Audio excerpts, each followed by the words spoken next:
매주 금요일 북한의 주요 현안을 분석하고 전망하거나 북한 사회를 진단하고 대안을 제시하는 북한 새로 읽기 시간입니다. 오늘도 국민통일방송 데일리 NK 이광백 대표님과 함께합니다. 안녕하세요. 네, 안녕하세요. 네, 최근 북한 당국의 도발이 나날이 강화되고 있습니다. 참 답답하기만 한 상황인데요. 네. 어떤 상황인지 좀 정리해 주시죠. 북한이 결국 예. 개성공단 내에 남북 공동연락사무소를 폭파했어요. 네. 16일 오후 2시 정말 50분이었는데요. 깜짝 놀랐습니다. 그렇습니다. 네. 그리고 그 폭파 장면을 영상으로 또 아주 생생하게 내보냈어요. 아마 그걸 보는 사람들에게 어떤 공포심, 충격 이런 걸 아마 의도적으로 주려고 했던 듯한 느낌도 들고요. 그 직후에 이제 북한 당국이 뭐라고 표현했냐면 쓰레기들과 이를 묵인한 자들의 죗값을 몽땅 받아내야 한다는 경로한 민심에 부응해서 북남 사이의 모든 통신 연락선들을 차단해버린 데 이어서 우리 측 해당 부분에서는 개성공업지구에 있던 북남 공동 연락사무소를 완전 파괴시키는 조치를 실행했다 이렇게 발표를 했는데 3일 전에 김여정 노동당 제1부부장이 13일 밤이죠. 그 대북전단 관련해서 남한에 보복 조치를 하겠다는 담화를 냈습니다. 머지않아 쓸모없는 북남 공동연락사무소가 형체도 없이 무너지는 비참한 광경을 보게 될 것이다. 이렇게 예고를 했는데 말만한 건 아니고 실행에 옮긴 거죠. 사실 뭐 이걸 정말 실행에 옮길지 여부가 관심이었는데 정말로 폭발을 했습니다.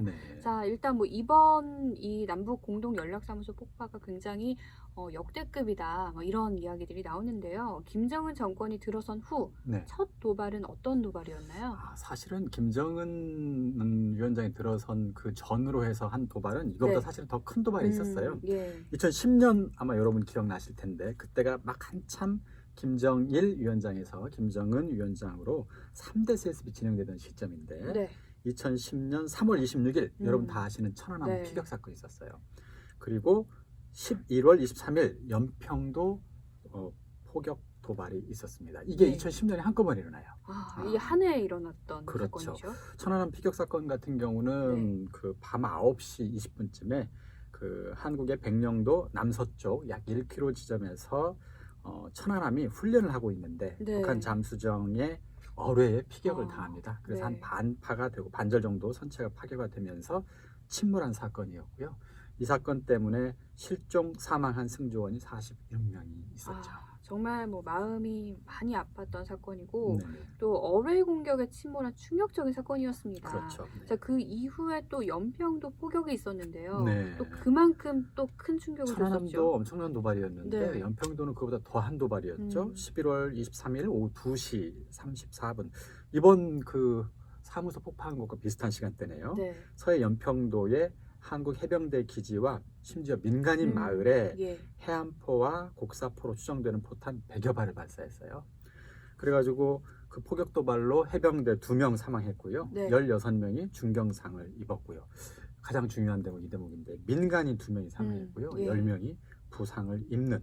그래서 1953년 7월 휴전협정 이래 민간인을 상대로 한 대규모 군사 공격으로는 첫 사례였습니다. 참 북한군의 공격으로 민간인까지 사망했다는 사실에 우리 국민도 충격을 많이 받았지만 국제사회까지 충격을 받았었죠.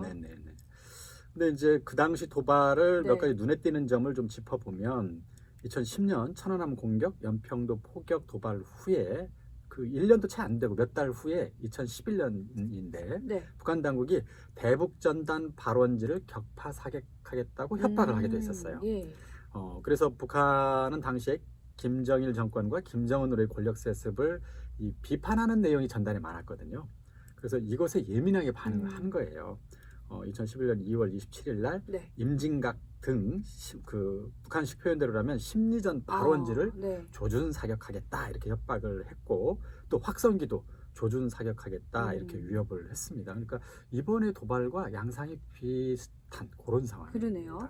자, 최근 정말 북한이 탈북인들의 대북전단을 비난하고 협박하는 거랑 유사한 느낌이 드네요. 그러니까 당시는 김정일 정권이 김정은 정권으로 이행하던 시점, 이른바 김정은 위원장이 후계자로 공식화되던 시점이었어요. 3대 세습이 진행되는 과정이죠. 네. 그 과정에서 벌어진 도발이었거든요. 그래서 당시 도발 모습을 보면 그런 거예요. 두 가지 정도가 눈에 띄는데 어떤 점인가요? 정교한 어떤 타협이나 협상 전술 이런 게 없어요.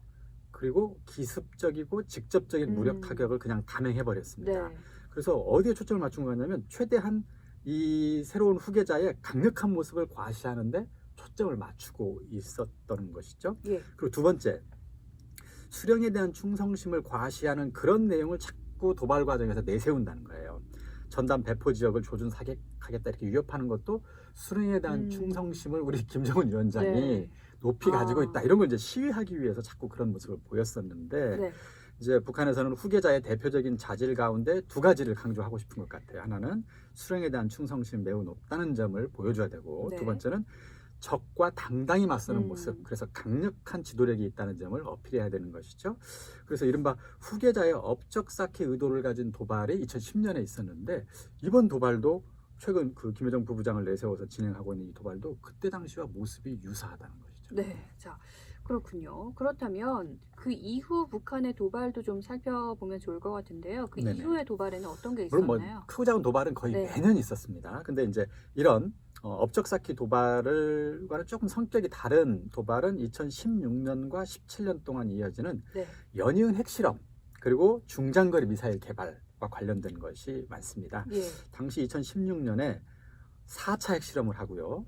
또 5차 핵실험을 했습니다. 한 1년에 해에, 2번을 네, 핵실험을 그러네요. 했고요. 그다음에 미사일 발사, 중장거리 미사일을 중심으로 한 18차례 굉장히 아이고, 빠른 예. 속도로 미사일 발사를 했습니다. 그리고 그 다음에 2017년 같은 경우는 이때도 역시 6차 핵실험을 한 번 더 했고 또 장거리 미사일 집중을 개발을 이때 했는데 이때도 15차례 미사일 실험을 했습니다. 네. 그리고 이제 재밌는 건 그 과정에서 국제사회에 엄청난 그 논란이 있었고 북한 당국의 그 핵실험이라든가 장거리 미사일 개발을 자제하라고 계속해서 촉구를 했고 네. 유엔에서 결의안까지 채택했는데 고점을 하지 않자 그런 것이 집중되자 심지어 미국에서는 북한의 핵시설을 폭격해야 되는 것이 아니냐 하는 논란까지 일 정도였거든요. 맞아요. 이른바 네. 벼랑 끝 전술 같은 그런 상황이었죠. 그러자 2018년 북한에서는 갑자기 김정은 위원장이 신년사를 하면서 남북한 관계 개선의 의사를 밝히면서 한동안 도발도 자제합니다. 그러니까 이것은 지금 현재 도발과는 좀 달라요. 그러네요. 집중적으로 네. 어떤 무력 도발, 특히 핵과 미사일 개발하자 어느 순간이 되니까 갑자기 국면을 전환해서 정치적 또는 경제적 이득을 얻어내려는 네. 정교한 도발을 하고 있다는 점이 좀 눈에 띕니다. 자, 이렇게 북한의 도발을 쭉 한번 돌아봤는데요. 네네.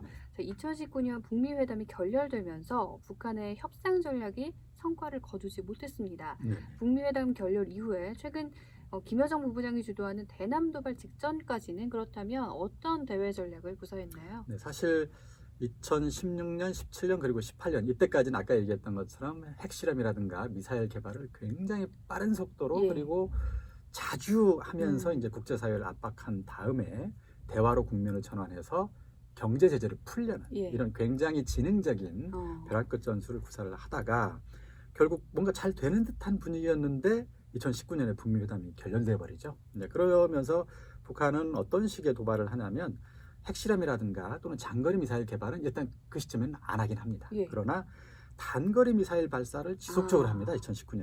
네. 그래서 핵실험이라든가 장거리 미사일 개발 같은 경우는 북미 회담의 분위기를 완전히 깨버릴 수도 있고 또 대북 제재를 오히려 더 강화시켜서 경제 문제를 더 심각하게 만들 수도 있거든요. 그래서 네. 아마 그런 것들을 피하기 위해서 방사포라든가 단거리 미사일 발사를 꾸준히 합니다.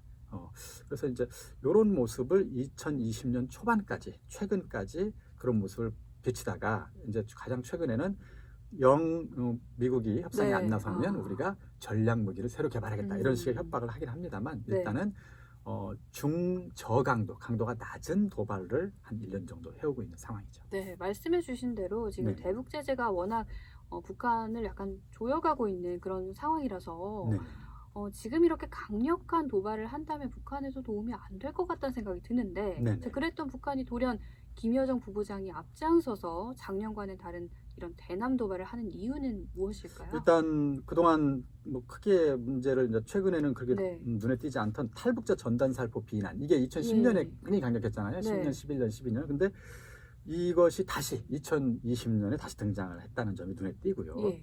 또 하나는 6월 16일 날 남북 공동 연락사무소를 폭파를 하고요. 예. 그리고 계속 위협도 하고 있죠. 군사 합의도 파기하겠다는 등 여러 가지 네. 위협을 선언하면서, 이 점이 재밌습니다. 2010년과 또 하나 유사한 대목이 내부적으로 백두혈통을 강조하고 있고, 네. 당에 대한 충성심을 강조하고 있고, 최근에 이런 북한의 적극적 군사 도발이 김여정 부부장의 지시와 결단에 따라서 이루어지고 있다는 점을 계속 강조하고 있어요. 네. 그래서 노동신문 같은 대내 매체에서도 이 대남 압박이라든가 도발이라든가 이런 것을 마치 중계방송 하듯이 예. 보여주고 있다는 점이죠.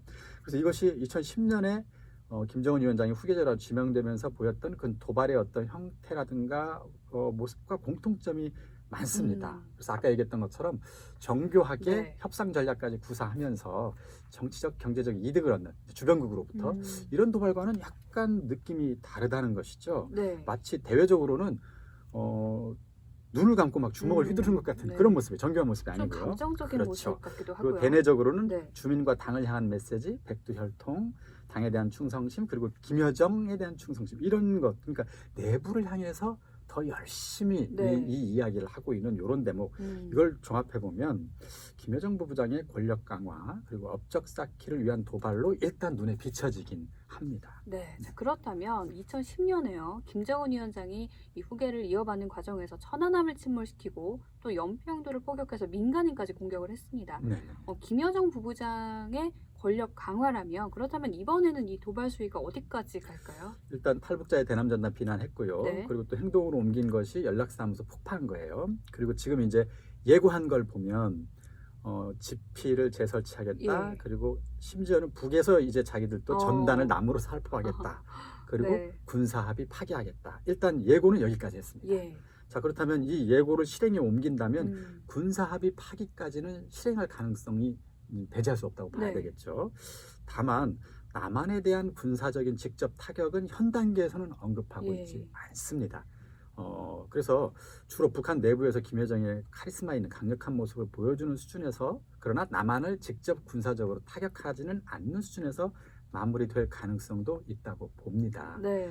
왜냐, 만약에 군사적으로까지 타격을 하게 될 경우에는 아마 그 수습이 좀 어려워 보여요. 그렇죠. 네, 대북 경제로 지금 큰 타격을 북한이 현재 입고 있는 상태인데, 만약에 군사적으로까지 도발한다면 아마 국제사회 대북 제재는 더 강력히 조여질 겁니다. 그러면 오히려 북한 사회 경제는 더 심각해질 거거든요. 그러면 그게 김여정의 권력 강화가 아니라 오히려 북한 정권의 위기, 네.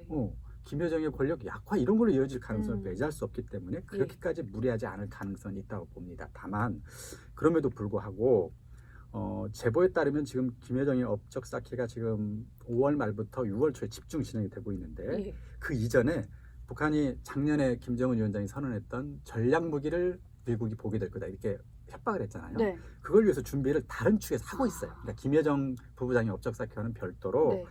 잠수함에 중장거리 미사일을 탑재해서 쏘는 이른바 SLBM을 꾸준히 준비를 해와서 지금 심포에서는 준비 작업이 다 끝났다고 합니다. 네. 그래서 빠르면 7월, 늦어도 10월 당 창건 75주년 기념식에서 이 전략 무기를 보여줄 가능성이 있거든요. 그래서 지금 현재 그 공장에서는 최고 지도자의 시험 발사 지시만 기다리고 있다. 지금 이런 상황이에요. 그렇군요. 근데 이제 대체로 그것이 7월부터 네. 10월 사이일 텐데, 만약에 가능성이 제일 높다면 10월쯤에 가장 가능성이 있을 거예요. 근데 지금 김여정 업적 쌓기에 요것 활용할 가능성을 배제할 수 없다는 것이죠. 네. 조금 당겨가지고 뭐 한 7월이나 이때쯤 예. 하면 어차피 전략 무기도 보여주면서 김여정 업적 쌓기를 활용할 수 있는데 과연 그런 정도의 도발은 할 것인지 네. 이것은 지켜봐야 될 것 같습니다. 네. 북한 측이 최근에 뭐 남한 하는 걸 봐서 앞으로 결정하겠다 뭐 이런 이야기를 하기도 했잖아요. 네.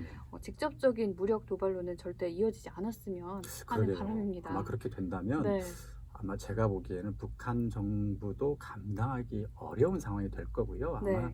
김여정의 권력 쌓기가 아니라 김여정 그 부부장의 권력이 약화될 가능성을 배제할 수 없기 때문에 네. 이 대목에서는 북한 당국도 매우 신중해야 될 것이다. 이렇게 조언을 드리고 싶습니다. 네, 지금까지 국민통일방송 데일리 NK 이광백 대표님과 함께 북한의 최근 돌발적인 태도 변화와 도발 행위에 대한 자세한 원인 그리고 향후 전망까지 분석해봤습니다. 대표님 오늘도 고맙습니다. 네, 감사합니다.